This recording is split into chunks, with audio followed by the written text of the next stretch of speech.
안녕하세요. 오춘기 김 작가입니다. 얼마 전 지인이 부당함을 겪고 있는 직원을 도왔다는 얘기를 들었어요.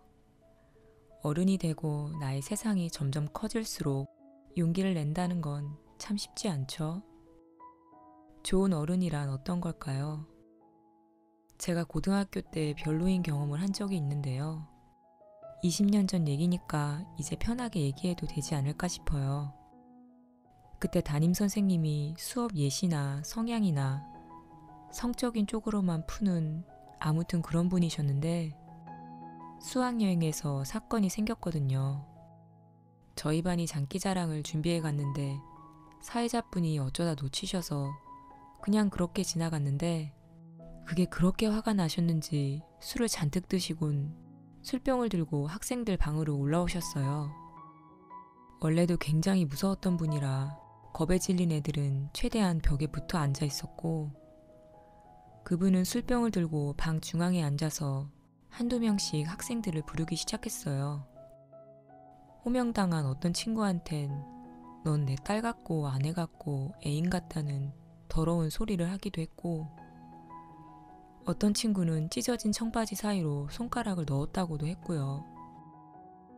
이미 만취 상태라 눈에 초점이 없는데 너무 무서운 거예요. 그때 누군가 총대를 매서 내보내야 했는데 제가 그때 반장이었거든요.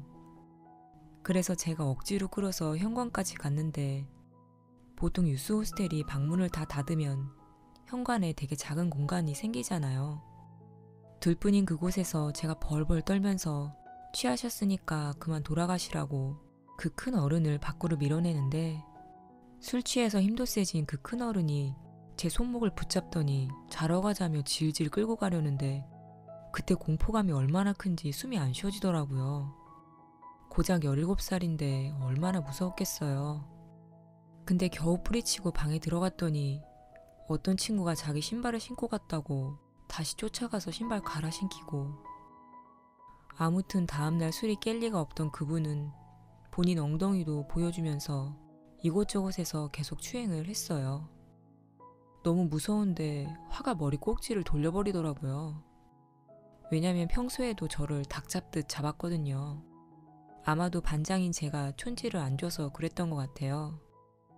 그때만 해도 촌지가 있던 때였거든요.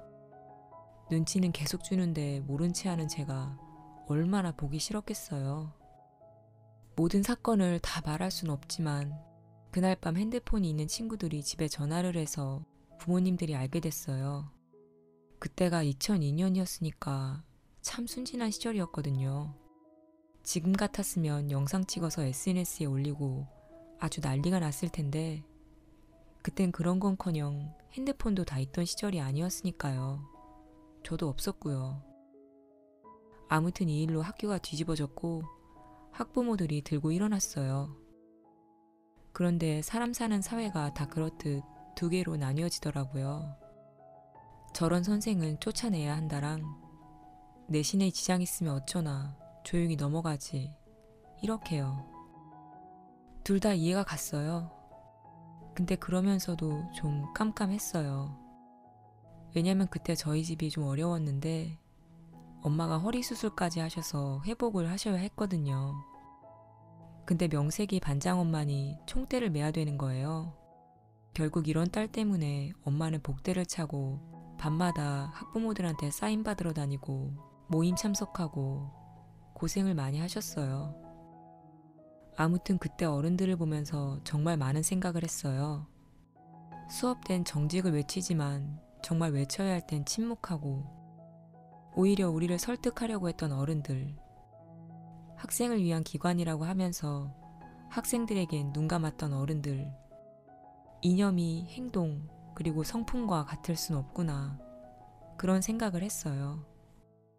그때 어떤 분이 학교 선생님이셨는데 많이 도와주셨거든요. 그런데 나중에 알게 된 사실이었는데 그분이 그 선생님한테 촌지를 줬는데 촌지가 성에 안 찼는지 안 받아서 그 분노가 시작이 돼서 적극적으로 도왔다고 하셨대요. 참 아이러니하죠. 결국 선생님이 바뀌었고 라디오에선 기사가 나오고 하굣길엔 기자들이 저를 만나러 기다리곤 했어요. 저를 발견하면 근처 카페 좀 가서 얘기하자며 가뜩이나 잔뜩 쫄아있는 이제 중3에서 막 올라온 저한테 카메라를 들이대는데 와, 학교 다니기 싫더라고요. 그리고 우리 집 번호는 어떻게 알았는지 시사 프로그램에서 전화가 오더라고요. 아무튼 그렇게 저는 선생 쫓아낸 년이 돼서 3년간 학교를 다녔어요. 그분과 친분이 있던 선생님들의 벅찬 갈굼을 당하고 또 모든 선생님들의 관심을 받을 때마다 전 기죽지 않고 더 예의 바르고 더 씩씩하고 당당하게 행동했어요. 아마도 당시 제가 할 수 있는 유일한 복수였던 것 같아요.